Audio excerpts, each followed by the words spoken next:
25, l'isolation de la maison. Donc il s'agit d'isoler la partie qui sépare la maison du grenier. Dans quel sens s'effectue le transfert thermique dans l'habitation? Eh bien, évidemment, le transfert se fait de la partie la plus chaude vers la partie la plus froide, de la source chaude vers la source froide, donc de l'intérieur de la maison vers l'intérieur du grenier. Petit b, donner l'expression puis calculer le flux thermique à travers le sol du grenier non isolé. Le flux s'exprime par l'écart de température donc en valeur absolue, donc température plus grande moins température plus petite. Là c'est pas final moins initial, là c'est valeur absolue sur RTH. Donc l'écart entre la température du grenier et la température de la maison en valeur absolue, en degrés Celsius et en Kelvin, ça ne change rien puisque c'est une différence, et bien ce sera 20 moins 5, ce sera 15. Et la résistance thermique, 7,5, 10 puissance moins 3 Kelvin par watt, Kelvin watt moins 1, et on obtient 2,0, 10 puissance 3 watts, ce qui évidemment est beaucoup, puisque ça voudrait dire que pour simplement maintenir la température constante à 20 degrés, il faudrait à l'intérieur de la maison fournir en permanence une puissance de 2000 watts, simplement pour maintenir la température à 20 degrés. Donc quel serait un bon choix de matériaux pour un isolant thermique? Donc donc il faut que la résistance, on va isoler, donc il faut que la résistance thermique soit la plus grande possible. Donc c'est petit e sur lambda s, son expression est e sur lambda s. Donc là, les matériaux sont caractérisés par une conductivité lambda. Il faut donc que R soit le plus grand possible, donc la fraction la plus grande possible pour lambda le plus petit possible. Donc lambda doit être le plus petit possible. Donc on regarde 0,39, 42, 33, 35. Le plus petit c'est 0,033.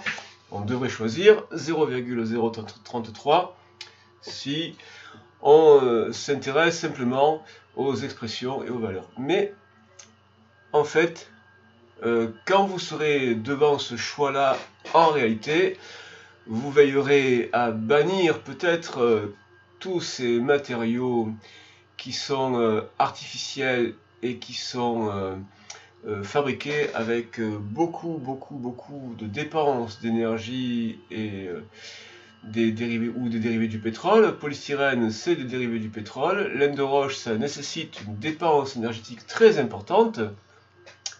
On choisira de préférence les matériaux naturels recyclés. Et là, on a la cellulose qui est très intéressante, 0,039. Et donc, une fois n'est pas coutume, on refuse d'aller dans le sens que nous indique l'énoncé pour intégrer un autre aspect du raisonnement, c'est la préservation de notre environnement. Donc, je décide de choisir la cellulose, même si son lambda n'est pas le plus petit. Donc 0,039, la cellulose. Voilà un bon choix de matériaux pour un isolant thermique. Maintenant, quelle épaisseur, puisque...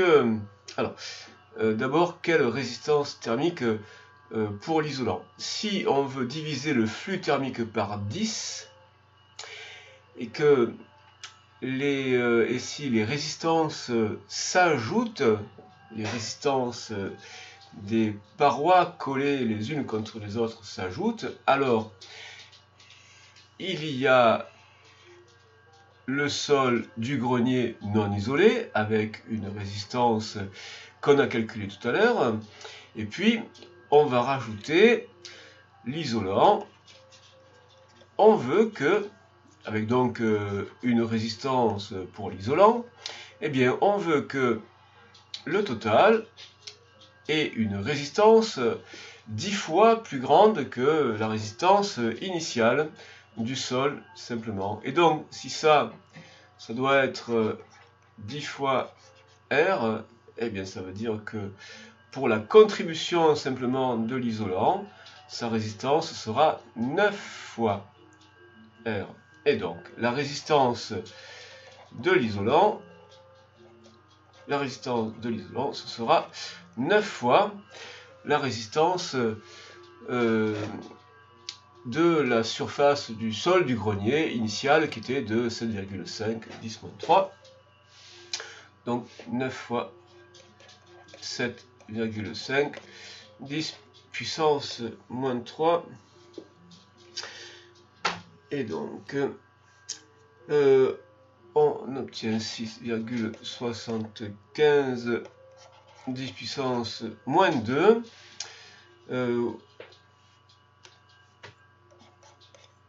Kelvin watt moins 1 à 3 chiffres significatifs. Alors, à 2 chiffres significatifs, on doit ne garder pour l'écrire que 6,8 10 puissance moins 2.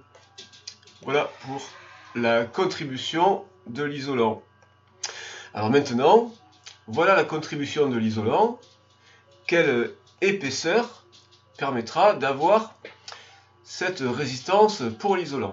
Alors, puisque on a une résistance qui est égale à l'expression de la résistance thermique et E divisé par lambda fois S, si c'est E qui doit être déterminé, qui doit être exprimé et calculé, eh bien on multiplie par lambda et on multiplie par S, et donc ça fait lambda SR.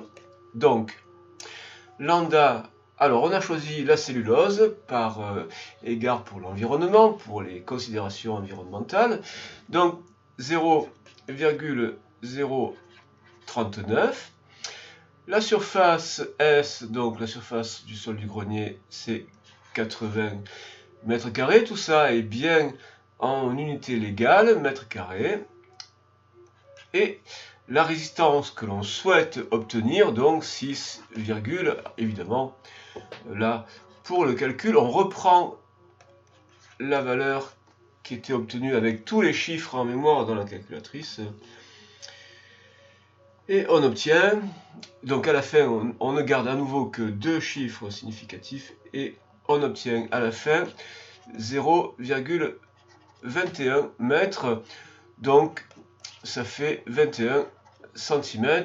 Évidemment, si on avait choisi le matériau avec la valeur de lambda la plus petite, eh bien on aurait obtenu une épaisseur minimale, une épaisseur plus petite, mais il suffit de mettre un peu plus de matériau, puisque c'est un matériau qui est issu du recyclage, et un matériau naturel issu du recyclage, c'est une solution bien plus intéressante, je trouve.